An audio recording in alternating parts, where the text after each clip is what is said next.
Bismillahirrahmanirrahim.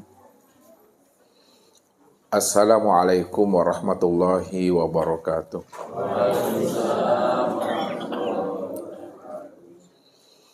Alhamdulillah. Alhamdulillahilladzi nawwir qulubana binuri ma'rifati wal yakin wa adkhilna ma'al awliya'i wassolihin. Wassalatu wassalamu ala sayyidina Muhammadin nabiyyi sayyidil mursalin wa ala alihi wa sahbihi rasulillahi ajma'in. Faqala Allahu ta'ala fil Qur'anil Karim,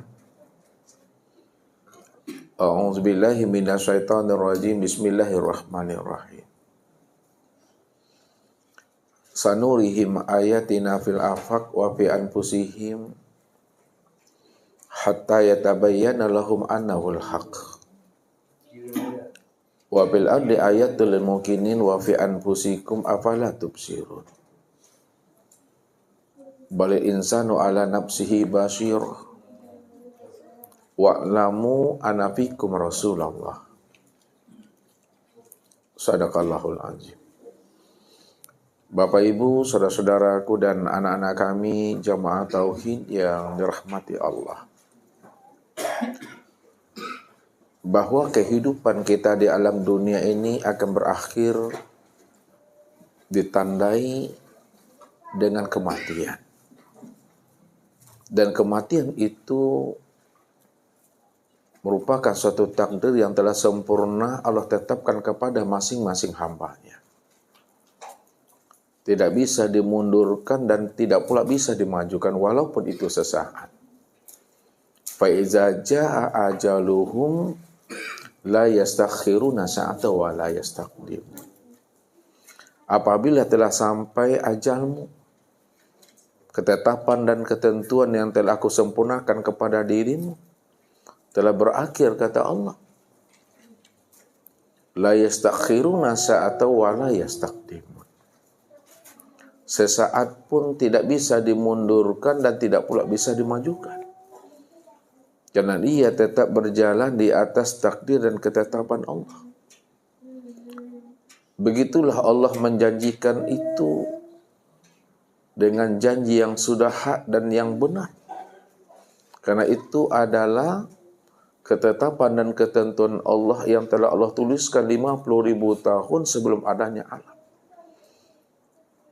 50.000 tahun sebelum adanya alam, itu artinya Bapak Ibu 18.250.000.000 tahun sebelum terjadinya langit dan bumi ini. Semuanya telah dituliskan, telah ditetapkan dan ditentukan Allah kepada masing-masing makhluk dan hambanya ini. Bahkan ketetapan dan ketentuan Allah yang telah Allah tuliskan kepada masing-masing hambanya itu telah digantungkan Allah pada leher kita masing-masing. Begitulah Allah membuat suatu perumpamaan. Sehingga dengan bahasa perumpamaan itu Bapak Ibu bisa mengerti dan memahami bahwa kehidupan yang kita lalui awal sampai akhirnya itu tidak ada yang kebetulan dan semuanya telah sempurna Allah tuliskan di dalam catatan kitab loh kita itu.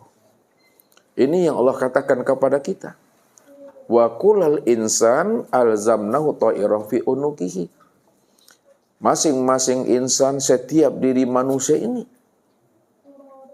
telah digantungkan Allah catatan kitab luhnya itu pada batang leher kita masing-masing. Jadi setiap waktu, setiap detik dari perjalanan kehidupan kita di alam dunia ini, sebenarnya kita menjalani catatan kitab luh itu. Jadi tidak pernah kita melalui kehidupan kita di dunia ini walaupun sesaat di luar takdir. Semuanya di dalam takdir. Kita sehat, kita sakit, kita bahagia, kita namanya sedih. Kita hidup dan kita juga mati. semuanya berada dalam catatan kitab luh itu. Jikalaulah Bapak Ibu setelah selesai sholat Isya tadi, lalu Bapak Ibu berdoa dan bermunajah kepada Allah, Bapak Ibu meminta sesuatu, itu artinya apapun yang Bapak Ibu minta kepada Allah, apapun hajatnya Bapak Ibu, yang Bapak Ibu hantarkan, yang Bapak Ibu sampaikan kepada Allah, itu bukan di luar catatan kitab luh. Maknanya, kita tidak pernah meminta sesuatu di luar catatan kitab luh itu. Semua yang kita minta itu sudah berada dalam catatan kitab luh kita masing-masing. Jadi jangan Bapak Ibu meminta sesuatu yang belum ditetapkan. Memohonkan sesuatu yang belum dituliskan. Semuanya yang kita minta, semuanya yang kita mohonkan, semuanya yang kita munajatkan kepada Allah itu sudah berada dalam catatan kitab luh. Jadi kita meminta sesuatu yang bukan baru, yang sudah lama dituliskan Allah. Makanya iman kepada qada dan qadar, iman kepada takdir itu yang mesti kita sempurnakan di dalam diri kita supaya hidup kita ini optimis.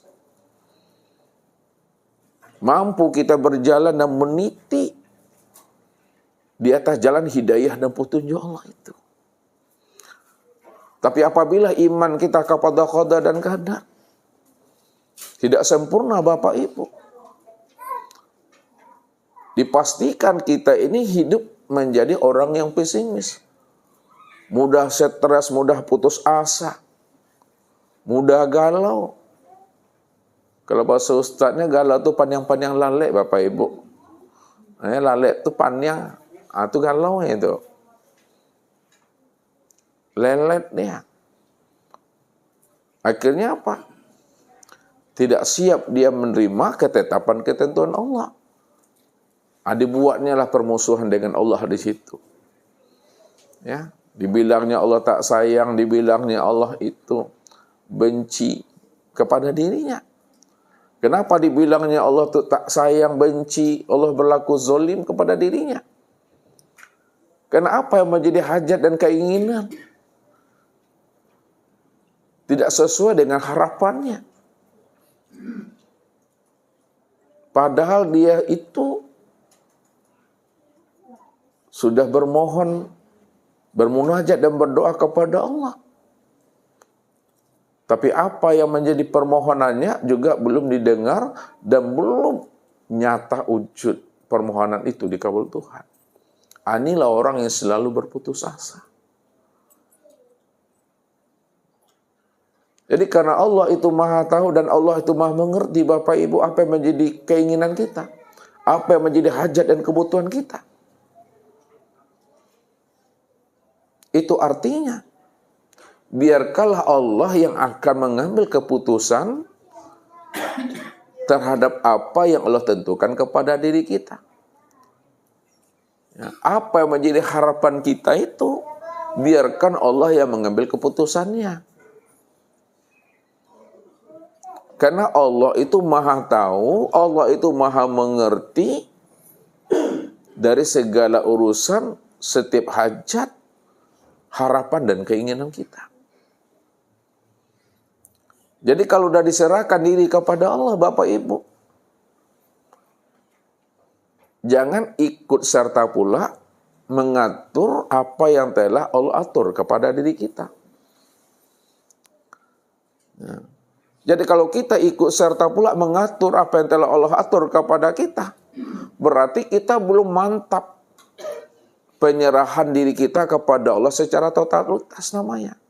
Belum mantap penyerahan diri kita ini kepada Allah secara full, totalitas. Masih ada kebimbangan dan keraguan kita terhadap janji dan kemampuan Tuhan.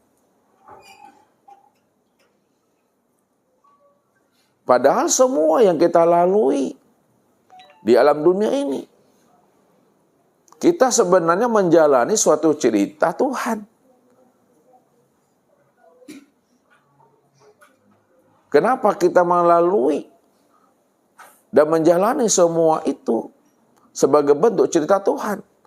Ya karena ini adalah sandiwaranya Allah. Allah ingin melihat sejauh mana keimanan kita kepada dirinya. Allah ingin tahu sejauh mana kepatuhan kita kepada dirinya. Allah ingin memantau kita. Apakah hati kita dah benar-benar meniti di atas jalan hidayah dan petunjuknya? Atau kita meniti di atas jalan dosa dan maksiat? Inilah yang namanya sandiwara Allah itu. Innal hayatad dunya la'ibun wa lahun. Wa mal hayatud dunya ilal mata'il ghurur. Kehidupan dunia yang kita lalui ini Bapak Ibu, 15 tahun, 25 tahun, 65 tahun, sampai habisnya usia umur kita ini. Semuanya ini adalah bentuk dan cerita Allah. Penuh dengan onak dan duri. Jadi kalau kita tidak berhati-hati dalam menjalankan kehidupan di alam dunia sebagai bentuk cerita dan sandiwaranya Allah Bapak Ibu yang penuh dengan onak dan duri, maka ini yang selalu Ustaz hantarkan kepada Bapak Ibu.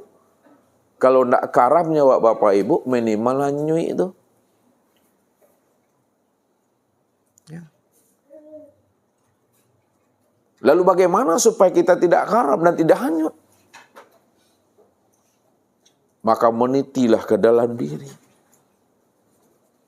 Silau ke dalam diri, tilik ke dalam diri. Renungi diri, ino-inoi diri. Supaya kita tahu sebenarnya. Siapa diri ini yang sebenar-benarnya. Supaya hidup kita ini selalu bisa istiqomah. Berjalan lurus di atas jalan hidayah dan petunjuknya. Wa law istaqamu ala tariqati la asqainahum ma'an ghadaqah. Walladzina jahadu fina lanahdiyannahum subulana. Siapa yang istiqomah berjalan lurus di atas jalan hidayah dan petunjukku, kata Allah. Ini jalan ke surga, kata Allah. Ini jalan ke neraka. Aku dah beri kamu hidayah dan petunjuk seperti itu. Siapa yang ingin masuk ke dalam surga, ini jalannya. Siapa yang ingin ke neraka, ini pula jalannya. Kamu mau pilih yang mana, kata Allah. Allah dah beri petunjuk itu kepada kita. Maka ketika kita selalu istiqomah mengikuti kehendak dan maunya Allah di dalam hidup ini, la asqainahum ma'an ghadaqah, kata Allah. Aku akan beri kepada kamu tuh hidayah dan petunjuk. Aku bimbing kamu. Dituntun kita ini oleh Allah Bapak Ibu. Allah membimbing, Allah menuntun kita tuh penuh dengan cinta dan kasih sayang. Ketika Allah dah bimbing kita dengan cinta dan kasih sayangnya, penuh dengan tatapan rahmatnya, lanahdiyannahum subulana, kata Allah. Maka kami bentangkan jalan petunjuk kami itu buat dirimu. Kalau kami sudah membentangkan jalan petunjuk itu kepada dirimu, tamsuna bihi, kata Allah. Berjalanlah di atas hidayah itu. Berjalanlah di atas petunjuk itu. Ikuti maunya aku, kata Allah. Karena aku ini adalah Allah. Aku ini maha tahu, aku ini maha arif dan maha bijaksana. Semua alam, segala sesuatu, dunia dan akhirat beserta isinya bergantung kepada aku, kata Allah. Karena akulah, kata Allah, Rabbul Izzati. Akulah, kata Allah, Rabbul Alamin. Akulah alam semesta itu. Akulah Rabbnya jagat raya ini, kata Tuhan. Kalaulah Allah itu adalah Rabbnya alam semesta dan jagat raya, segala sesuatu yang wujud ini, termasuk diri kita juga, Kenapa kita tidak mau berserah diri kepada Allah itu dengan sempurna? Penyerahan diri kita kepada Allah zahir dan batin. Kenapa kita masih berparuh-paruh hati kita itu menyerahkan diri kita kepadanya? Padahal Dia itu Maha tahu segala-galanya. Dialah yang menciptakan sesuatu yang tidak ada lalu menjadi ada, kemudian kembali kepada tiada. Begitu Allah membukakan rahasia itu kepada diri kita, supaya kita ini benar-benar mampu kita mempergunakan kecerdasan rohani dan akal pikir kita. Bagaimana kita mampu memulangkan amanah yang telah Allah titipkan kepada kita. Ada yang 15 tahun, ada yang 25 tahun, ada yang 65 tahun, ada yang 75 tahun. Kembalikan amanah yang Allah titipkan kepada diri kita itu dalam keadaan fitrah dan suci. Yang mana langit dan bumi, Bapak Ibu, termasuk gunung, tidak mampu mengemban amanah yang Allah titipkan kepada langit dan bumi serta gunung. Akan tetapi yang mampu mengemban amanah yang Allah titipkan kepada langit dan bumi serta gunung itu, itulah ditanggung oleh manusia. Setelah dipegang oleh manusia amanah itu, lalu dia abaikan amanah itu. Dia tidak pernah bertanggung jawab terhadap amanah yang Allah titipkan pada dirinya. Padahal dia bersedia mengemban amanah yang mana langit dan bumi serta gunung tak mampu mengemban amanah itu. Mana amanah sebenarnya yang Allah titipkan kepada diri Bapak Ibu? Amanah yang Allah titipkan kepada diri Bapak Ibu itu adalah rahasia dirinya kepada kita ini. Amanah yang rahasia diri Allah yang Allah titipkan kepada diri Bapak Ibu mesti dikembalikan dalam keadaan fitrah dan suci. Itulah yang dikatakan namanya hayat. Itulah yang hidup. Mana yang hidup itu pada diri Bapak Ibu? Yang hidup itu pada diri Bapak Ibu itu, itulah yang dikatakan namanya dengan nyawa. Nyawa itulah yang dikatakan nyatanya wujud Allah yang menjadi rahasia pada diri kita itu. Mana yang nyawa pada diri Bapak Ibu yang meliputi sekalian batang tubuh dan memenuhi sekalian rongga, itu adalah nafas yang turun naik, yang keluar masuk ini. Itu amanah. Maka siapa yang tidak ingat dia kepada Allah, tidak ingat dia kepada yang memberi amanah, lupa dia sesaat, lupa dia sedetik, maka disitulah letaknya kekafiran itu. Makanya Syekh Junaid, dia senantiasa menghukumkan dirinya ini di hadapan jamaahnya. Apa maknanya dia menghukumkan dirinya di hadapan jamaahnya? Apabila aku ini lalai dan lupa sesaat dan sedetik kepada Allah, lupa aku ruh, napas yang turun naik ini, ingat akan Allah, maka aku hukumkan diriku ini murtad. Aku hukumkan diriku ini adalah kafir.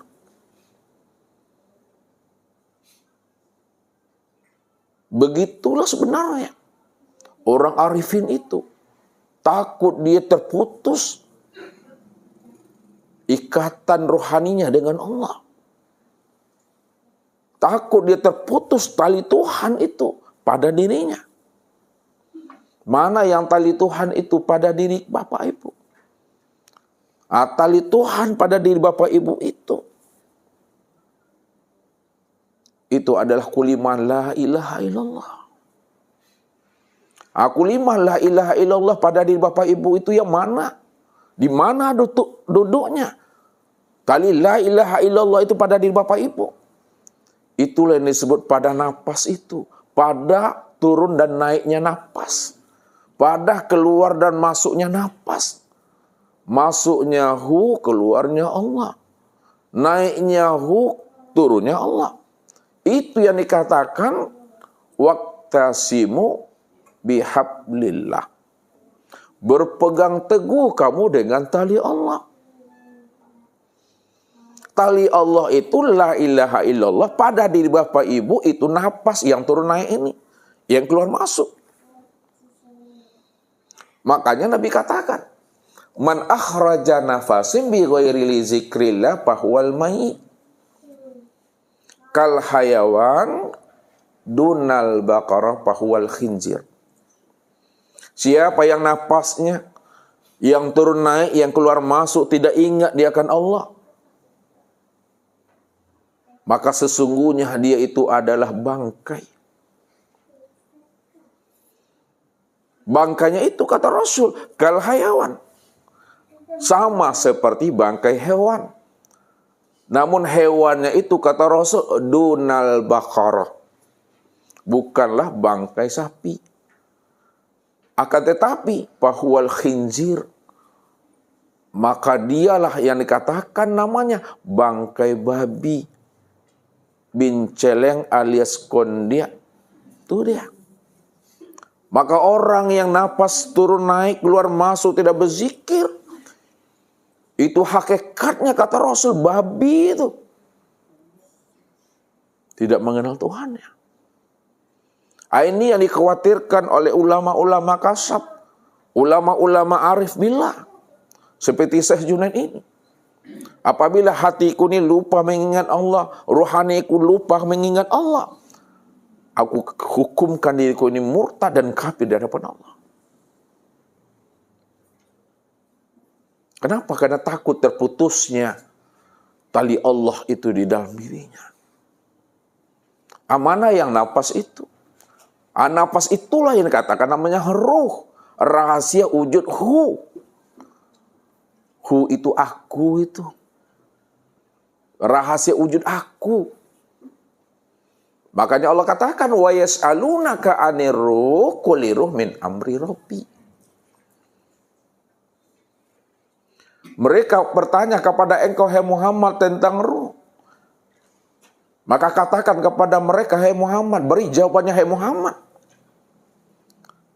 Katakan hai Muhammad bahwa ruh itu adalah urusan aku. Makna hakikat dari ayat itu, mereka bertanya kepada engkau hai Muhammad tentang ruh, katakan hai Muhammad bahwa ruh itu adalah aku, kata Allah.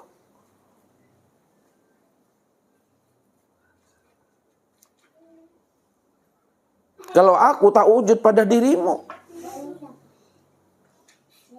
maka kamu tidak akan pernah bisa hidup.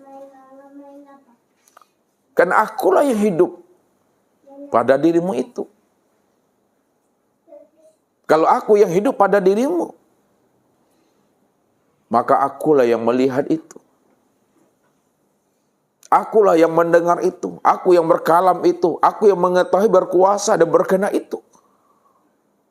Maka ini Allah hantarkan kepada kita. Supaya kita benar-benar iqra, menyenter dan meniti ke dalam diri. Wa fi anfusikum apalah tubsirun, kata Allah. Pada dirimu itu aku dah wujud, kata Allah. Begitu terang dan jelasnya Allah menghantarkan akan rahasia dirinya pada diri kita. Aku ini telah wujud pada dirimu. Yang basor itu aku pada matamu, kata Allah. Yang sama itu aku pada telingamu. Yang kalam itu aku pada perkataanmu. Yang ilmu itu aku pada hatimu. Begitulah Allah menjelaskan. Afala tubsirun, kenapa tidak kamu pikirkan Allah? Kenapa kita tidak mau meniti ke dalam diri untuk iqra? Supaya kita tahu amanah yang Allah titipkan kepada diri setiap kita ini. Makanya kalau kita tahu siapa ruh itu adalah sifatku itu. Wasifatilah ghairi. Ruh itu adalah sifat aku, kata Allah. Sifat ma'ani, Bapak Ibu. Sifat yang 7.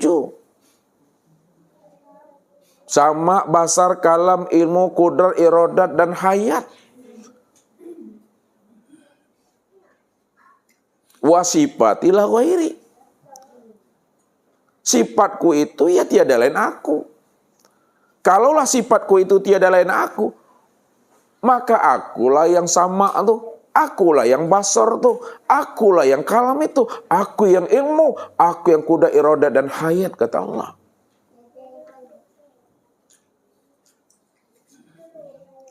Rupanya rahasia yang Allah titipkan kepada langit dan bumi serta gunung yang tidak sanggup, langit dan gunung, untuk menanggungnya. Itulah yang diemban oleh manusia. Tapi setelah diemban oleh manusia, apa kata Allah? Innahu kana zaluma jahula. Sesungguhnya manusia itu amatlah zalim dan bodoh, kata Allah. Setelah dia memegang dan mengemban amanah yang aku titipkan itu, tapi dia tidak peduli dengan amanah itu, kata Allah. Maka pantaslah manusia yang tidak peduli dengan amanah yang Allah titipkan kepada dirinya. Allah katakan apa? Inna syarrad dawabi indallah summum bu'mun amyun fahum la ya'qilun. Sesungguhnya seburuk-buruknya binatang yang melata di muka bumi ini adalah orang yang buta, tuli, dan bisu. Adalah orang yang tidak mau mempergunakan kecerdasan akal pikir dan rohaninya. Tidak mau dia mempergunakan KKO-nya, kinci otaknya, Tuhan. Inilah orang yang buta, yang sebenar buta, yang Ustadz katakan butuh sangit. Wa man kana fi hazil aqma fa huwa fil akhirati aqma wa adalun sabila. Barang siapa yang buta di dunia ini, aku pastikan dia buta di akhirat. Wa adalun sabila, dan dialah orang yang tersesat. Buta yang bagaimana yang dikatakan Allah adalah orang yang buta, yang tersesat itu. Tentu yang dimaksudkan Allah bukanlah buta mata zahir yang ada di kepala. Akan tetapi yang dikatakan Allah itu adalah butanya mata hatinya yang ada di dalam dada. Ini yang Allah ingatkan kepada kita. Surah Al-Hajj 46. Fa innaha la ta'mal absar walakin ta'mal qulub allati fi sudur. Sesungguhnya yang aku katakan buta itu, kata Allah, bukanlah buta mata zahirmu yang ada di kepalamu, akan tetapi butanya mata hatimu yang ada di dalam dada. Inilah orang-orang yang diciptakan Allah sebagai penghuni daripada neraka jahanam itu. Walaqad zaraqna li jahannama katsiran minal jinni wal ins. Lahum qulubun la yafqahuna biha wa lahum a'yunun la yubsiruna biha. Walau azanun la yasma'una biha. Ulaika kal an'am bal hum adal. Ulaika humul ghafilun. Sesungguhnya, kata Allah, kebanyakan daripada penghuni neraka jahanam itu adalah bangsa jin dan manusia. Apa sebabnya kebanyakan penghuni isi neraka jahanam itu adalah jin dan manusia, Bapak Ibu? Karena Allah katakan apa? Lahum qulubun la yafqahuna biha. Mereka punya hati, kata Allah, tapi mereka tak paham siapa yang berkehendak di dalam hatinya itu. Walahum a'yunun la yubsiruna biha. Mereka punya penglihatan, tapi mereka tak paham. Mereka tak mengerti siapa yang melihat pada matanya itu. walahum azanul la yasmauna biha. Mereka juga punya telinga, kata Allah. Punya pendengaran, kata Allah. Tapi mereka juga tidak paham dan tidak mengerti, kata Allah. Siapa sebenarnya yang mendengar itu pada telinganya? Orang-orang yang seperti itu Allah katakan, ulaika kal an'am baluhum adal. Mereka itu taubahnya sama seperti hewan ternak. Balhum adal, bahkan lebih sesat daripada hewan ternak. Kenapa Allah katakan manusia yang tidak punya hati? Tak paham dia siapa yang berkehendak pada hatinya. Punya mata tapi tak paham dia siapa yang melihat pada matanya. Punya telinga tak paham dia siapa yang mendengar pada telinganya. Kenapa Allah katakan lebih sesat daripada hewan ternak? Hewan ternak dibilang sesat karena dia tidak punya akal. Tapi manusia diberi Allah akal. Kalau manusia diberi Allah akal, tapi tidak pergunakan akalnya itu, tidak diberdayakannya akalnya itu untuk meniti ke dalam diri, tidak mau dia memahami siapa rahasia dirinya, maka pantaslah Allah katakan dia lebih sesat daripada hewan ternak.